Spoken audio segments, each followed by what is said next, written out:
जय हिंद, नमस्कार फ्रेंड। ज्योति क्लासेस में आप सभी का एक बार फिर से स्वागत है। हेलो दोस्तों, कैसे हैं आप सभी? आई होप आप सभी बहुत ही अच्छे होंगे, स्वस्थ होंगे, स्टडी अपनी कंटिन्यू कर रहे होंगे। चलते हैं हमारी आज की इनकी क्लास की तरफ। जैसा कि आप सभी जानते हैं, इस चैनल के माध्यम से हम कर रहे हैं होम साइंस की सीरीज़, जिसमें क्लास 6 से 12th की बुक को कवर करें। और अभी तक फ्रेंड्स क्लास 6 से 11 तक की पढ़ाई हमने कंप्लीट कर ली है। जी हाँ, हम आ गए क्लास 12th में। आई होप आपने हमारी सारी प्रीवियस क्लासेस देखी होगी।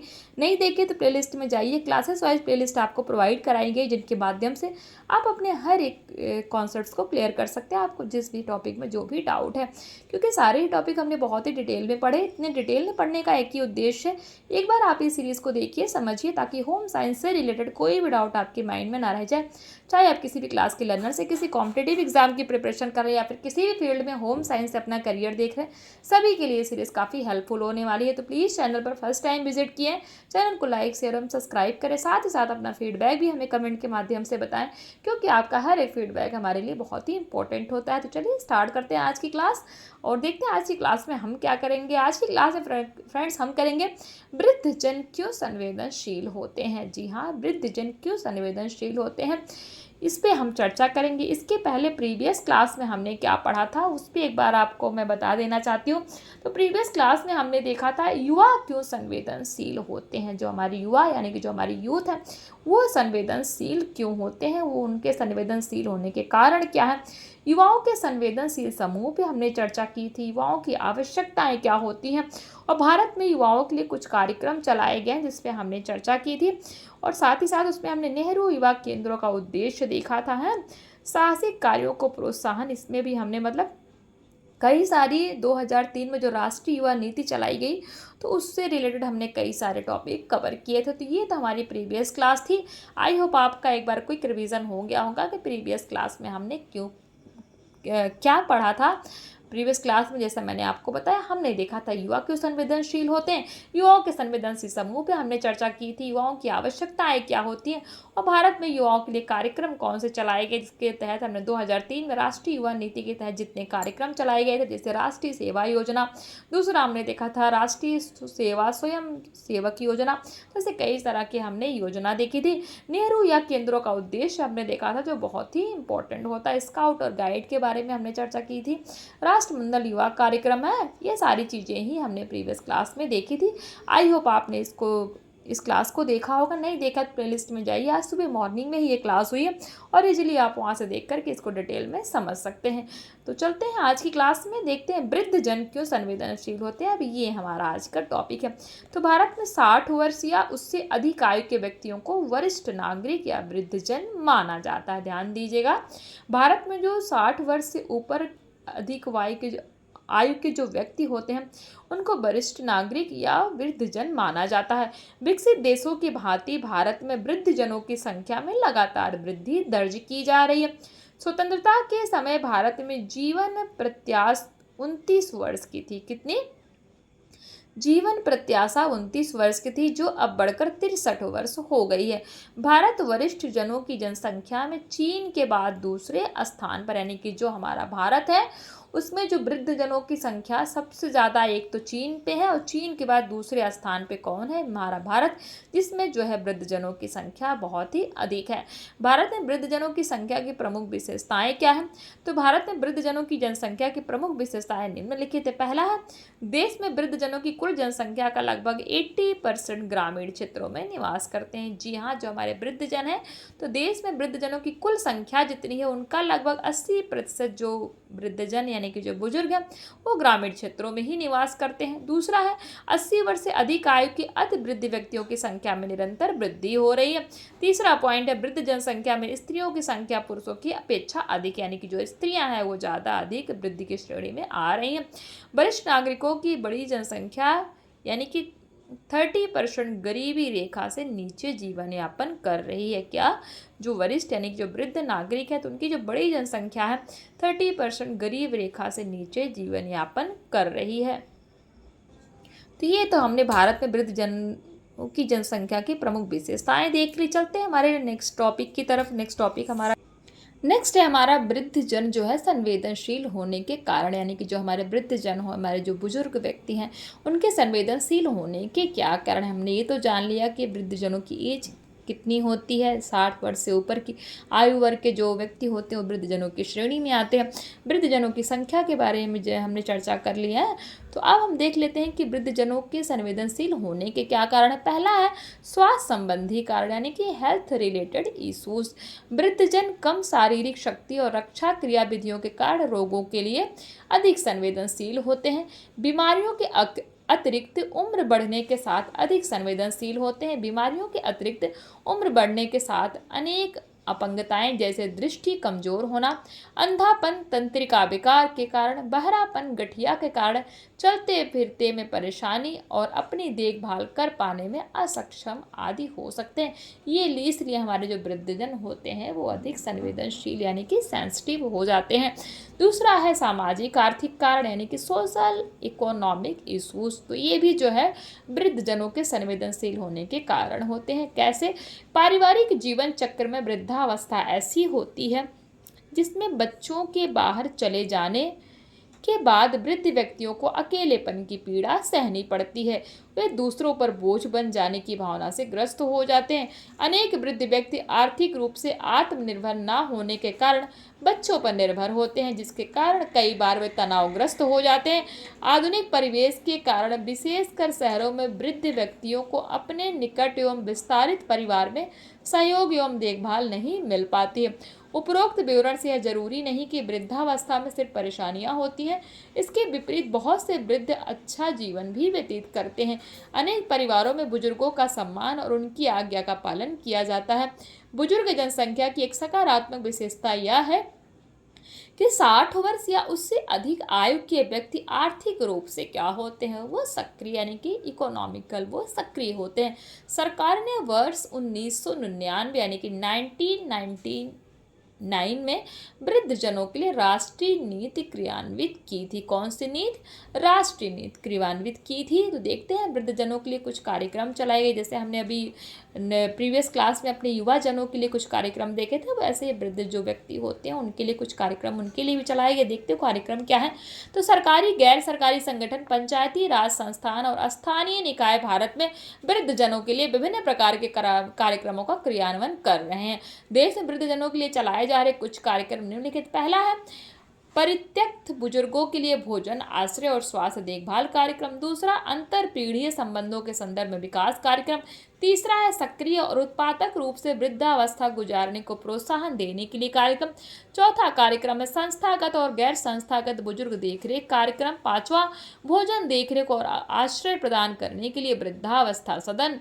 छठा जो कार्यक्रम है बुजुर्गों के लिए बहु सेवा केंद्र, जो उन्हें दिन में देखभाल और शिक्षा और मनोरंजन के अवसर प्रदान करता है। सातवां जो कार्यक्रम है ग्रामीण और सुदूर तथा पिछड़े क्षेत्रों में रहने वाले वृद्धजनों के लिए मोबाइल चिकित्सा देखभाल इकाइयां खोलना। आठवें कार्यक्रम के अंतर्गत बुजुर्गों के लिए सहायता और परामर्श केंद्र भी चलाए गए हैं।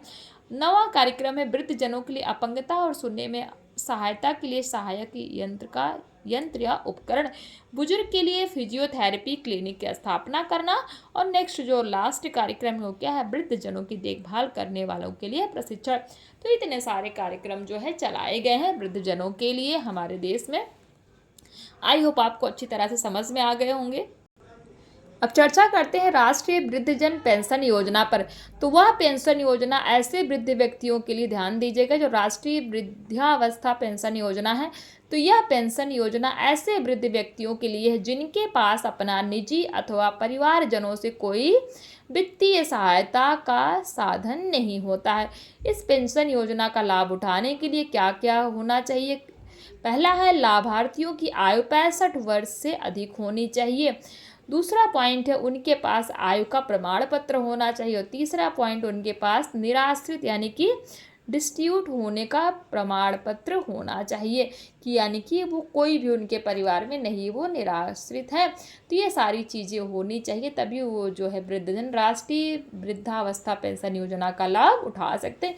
ये आपको पता होना चाहिए, बहुत ही इंपॉर्टेंट है। अब चलते हैं जीविका के लिए तैयारी करना देखते हैं। तो बच्चों, युवाओं और वृद्धजनों के लिए संस्थानों और कार्यक्रमों के प्रबंधन में कैरियर रोजगार के लिए एक योजनाकार प्रबंधक परीक्षक की क्षमताओं और कौशलों का होना आवश्यक है। इस हेतु निम्नलिखित कौशल और क्षमताओं का विकास करना आवश्यक है। पहला है जन कौशल। किसी भी संगठन में काम करने अथवा उसे चलाने के लिए विभिन्न पदों पर कार्य करने वालों से बातचीत की आवश्यकता होती है। जैसे समुदाय समाज बच्चों, युवाओं एवं वृद्धों के लिए किसी भी कार्यक्रम अथवा संगठन की सफलता के लिए उस समाज या समुदाय में सम्मिलित होकर उनके साथ परस्पर कार्य करने की आवश्यकता होती है। समाज समुदाय की भागीदारी को बढ़ावा देना चाहिए एवं उनकी भागीदारी से ही कार्यक्रम की योजना, प्रबंधन एवं क्रियान्वयन करना चाहिए। दूसरा है निजी क्षेत्र। इस क्षेत्र के तहत वित्तीय संस्थानों, कंपनियों और संगठनों को शामिल किया गया है जो जीवन नौचारी संबंधित कार्यक्रमों की सहायता के लिए अनिवार्य रूप से आगे आए हैं। यह निजी क्षेत्र के लिए सामाजिक दायित्वों को पूरा करने का एक अवसर है। क्या? निजी क्षेत्र। तीसरा है सरकारी अधिकारी। संगठन या कार्यक्रमों को चलाने के लिए विभिन्न विभागों के सरकारी अधिकारियों से बातचीत करने की जरूरत होती है। चौथा पॉइंट है संगठन में काम करने वाले व्यक्ति संगठन को नियमित रूप से चलाने के लिए वहां संलग्न सभी लोगों के मध्य परस्पर मैत्रीपूर्ण संबंध होना आवश्यक है। यह किसी संगठन की सफलता के लिए महत्वपूर्ण होता है। तो ये हमने कुछ पॉइंट्स देख लिए जन कौशल के अंतर्गत। अब देखते हैं दूसरा जो है प्रशासनिक कौशल। तो किसी संगठन को चलाने अथवा उसका प्रबंधन करने में वित्तीय हिसाब किताब रखना, व्यक्तियों की भर्ती करना, स्थान किराए पर देना, उपकरण खरीदना, रिकॉर्ड आदि सामान का लेखा जोखा रखना आवश्यक है। किसके अंतर्गत? प्रशासनिक कौशल के अंतर्गत। नेक्स्ट है विशेष जरूरतमंद क्षेत्र में नया संगठन बनाना।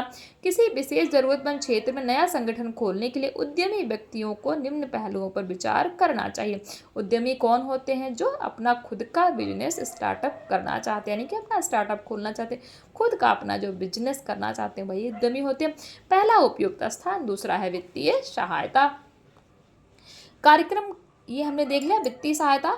कार्यक्रम के विभिन्न पहलुओं को देख रेख के लिए विभिन्न कौशलों और जानकारी वाले कर्मचारी की भर्ती है। और साथ ही साथ बच्चों, युवाओं, वृद्ध जनों के लिए कार्यक्रम और संस्थानों की आवश्यकता हमेशा रहती है जो अच्छी सेवाएं प्रदान कर सकते हैं। इसमें करियर, रोजगार की तैयारी के लिए सबसे पहला चरण बच्चों, युवाओं और वृद्ध जनों के बारे में जानकारी हासिल करना, साथ ही उनके प्रति अपनी समझ को विकसित करना।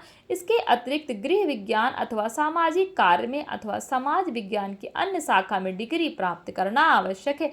ये डिग्री कार्यक्रम सामान्यतः जनसंख्या के इन तीनों संवेदनशील समूहों पर केंद्रित होते हैं। पूर्व स्नातक डिग्री के बाद रोजगार बाजार में प्रवेश किया जा सकता है अथवा आगे अध्ययन करने का सार्थक विकल्प चुना जा सकता है। पारंपरिक प्रणाली का अध्ययन जारी रखने के साथ साथ निम्न पाठ्यक्रम में अध्ययन कर सकते हैं, जैसे गैर सरकारी संगठन प्रबंधन से सर्टिफिकेट कार्यक्रम।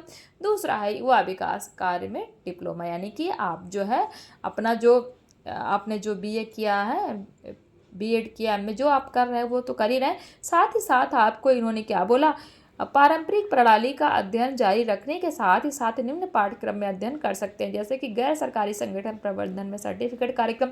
दूसरा युवा विकास कार्य में डिप्लोमा, आप साथ साथ इसको भी कर सकते हैं अपने अंदर स्किल डेवलपमेंट के लिए। नेक्स्ट है हमारा टॉपिक कार्य क्षेत्र व रोजगार के अवसर। तो अपनी रुचि व योग्यता के अनुसार जिस प्रकार के कार्यक्रम में सम्मिलित होना चाहते हैं उस क्षेत्र में रोजगार के व्यापक अवसर उपलब्ध हैं, जैसे अपने लक्ष्य समूह की सेवाएं प्रदान करने के लिए निजी संस्थान को स्थापित करना। सेकेंड पॉइंट, किसी स्तर काडर में नियमित रूप से काम करना। तीसरा है किसी प्रतिष्ठित संस्थान अथवा कार्यक्रम में प्रबंधक बन सकते हैं। चौथे है मौजूद कार्यक्रमों और संस्थानों में अनुसंधानकर्ता, मूल्यांकनकर्ता, परीक्षक भी आप बन सकते हैं। तो ये हमने कंप्लीट किया ये चैप्टर। कुछ क्वेश्चन देख लीजिए। तो क्वेश्चन 1 कहता है उचित शिक्षा और प्रशिक्षण किसकी आवश्यकता है? क्या है? उचित शिक्षण और प्रशिक्षण किसकी आवश्यक? क्वेश्चन 2 कह रहा है भारत पिछले कई वर्षों से कौन से कार्यक्रमों में भागीदारी कर रहा है? क्वेश्चन 3 है बच्चों के बाहर जाने के बाद वृद्ध व्यक्तियों को कौन सी पीड़ा सहनी पड़ती है? चौथा क्वेश्चन कहता है वृद्धावस्था पेंशन योजना के लिए लाभार्थियों की आयु कितनी होनी चाहिए? और क्वेश्चन 5 कहता है पूर्व स्नातक डिग्री के बाद कौन से बाजार में प्रवेश किया जा सकता है? तो ये क्वेश्चन आप ले लीजिए। आई होप आपने अभी तक इनका स्क्रीनशॉट ले लिया होगा, नहीं लिया है तो प्लीज़ ले लीजिए, क्योंकि बहुत ही इंपॉर्टेंट क्वेश्चन होते हैं। ये दिख रहे होंगे आपको अच्छी तरीके से, तो आप इनका स्क्रीनशॉट लेके इनको सॉल्व करने का प्रयास करिएगा, जिससे ये आपसे अच्छे सॉल्व हो जाए। कुछ देख लीजिए वन लाइनर डेफिनेशन, फटाफट इनको देख लेते हैं, देन क्लास को कंप्लीट करते हैं। तो बच्चे के बारे में देखते हैं। तो अंतर्राष्ट्रीय कानून के अनुसार 18 वर्ष से कम उम्र के व्यक्ति को बच्चा माना जाता है। ध्यान दीजिएगा, जिस व्यक्ति की उम्र 18 वर्ष से कम है वो बच्चा माना जाता है। यह परिभाषा संयुक्त राष्ट्र बाल अधिकार कन्वेंशन में पाई गई। तो ये किसने बताया है? संयुक्त राष्ट्र बाल अधिकार कन्वेंशन ने ये जो है बताया है कि 18 वर्ष से कम वर्ष का जो व्यक्ति होता है उसको हम बच्चे की श्रेणी में रखते हैं। आपको पता होना चाहिए बच्चा कौन होता है। युवा 13 से 35 वर्ष आयु के व्यक्ति को युवा कहते हैं। इसे दो भागों में विभाजित किया गया, 13 से 19 वर्ष और 20 से 35 वर्ष के युवा। तीसरा, वृद्धजन। अनेकों देशों में वृद्धजन 65 वर्ष या अधिक आयु वाले व्यक्ति होते हैं, जबकि भारत में 60 वर्ष या अधिक आयु के व्यक्ति को वृद्धजन माना जाता है। यानी कि कई सारे देश ऐसे हैं जहाँ से 65 वर्ष या उससे अधिक के जो व्यक्ति होते हैं वो वृद्धजन की श्रेणी में आते हैं, पर हमारे भारत में 60 वर्ष से ऊपर के ही व्यक्ति वृद्धजन की श्रेणी में आने लगते हैं। नेक्स्ट है हमारा वर्ड संवेदनशील। तो संवेदनशील क्या है? संवेदनशील होने की अवस्था गुण या भाव से अभिव्यक्ति होती है जो दूसरों की अनुभूति से शीघ्र प्रभावित होता है, उन्हीं को हम संवेदनशील कहते हैं। नेक्स्ट है कठिन और चुनौतीपूर्ण परिस्थितियां। वह परिस्थितियां जिनमें व्यक्ति की भोजन, स्वास्थ्य, देखभाल और पालन पोषण की मूलभूत आवश्यकताएं पूरी नहीं हो पाती, वही कठिन और चुनौतीपूर्ण परिस्थितियां होती। जन कौशल क्या है? या किसी भी संगठन में काम करने अथवा उसे चलाने के लिए विभिन्न पदों पर कार्य करने वालों से बातचीत करना ही क्या है? जन कौशल है। और लास्ट है हमारा प्रशासनिक कौशल। इसमें किसी संगठन को चलाने या उसका प्रबंधन करने में वित्तीय हिसाब किताब रखना, व्यक्ति की भर्ती करना, उपकरण खरीदना, रिकॉर्ड और सामान का हिसाब रखना शामिल है। तो ये हमने कुछ वन लाइनर डेफिनेशन देख ली। आई होप आपको अच्छी तरीके से समझ में आ गए होंगे। आप चाहें तो इनका स्क्रीनशॉट ले सकते हैं, बहुत ही ये इंपॉर्टेंट होते हैं। इसी के साथ फ्रेंड्स हमारा ये चैप्टर कंप्लीट होता है। आई होप जितना भी हमने अभी तक पढ़ा इस क्लास में सारे ही टॉपिक आपको समझ में आए होंगे। वर्ड टू वर्ड चीज़ें हमने आपको समझाने का प्रयास किया, फिर भी किसी वर्ड की सेंटेंस में कोई चीज़ें रह जाती हैं, ऐसा कुछ है जो आपको समझ में ना आए तो आप कमेंट के माध्यम से पूछ सकते हैं। आपकी हर एक क्यूरी को सॉल्व किया जाएगा। तो प्लीज़ बताइए, अपना फीडबैक दीजिए, क्योंकि आपका हर एक फीडबैक हमारे लिए बहुत ही इंपॉर्टेंट होता है। मिलते हैं हमारी नेक्स्ट क्लास में। आज की क्लास को यहीं तक करते हैं। तब तक के लिए जय हिंद, नमस्कार। हंसते रहिए, मुस्कुराते रहिए, एक दूसरे की हेल्प करते रहिए। और हाँ, और थोड़ी सी भी अगर आपको हेल्प हो रही है, आपको सपोर्ट मिल रहा है, चीज़ें समझ में आ रही हैं, क्लास आपके काम की, तो प्लीज़ जाते जाते चैनल को लाइक, शेयर और सब्सक्राइब करिए। और ज़्यादा से ज़्यादा इनको अपने दोस्तों के साथ भी शेयर किया करिए, जिससे कि वो भी इस सीरीज़ का लाभ प्राप्त कर सकें। धन्यवाद।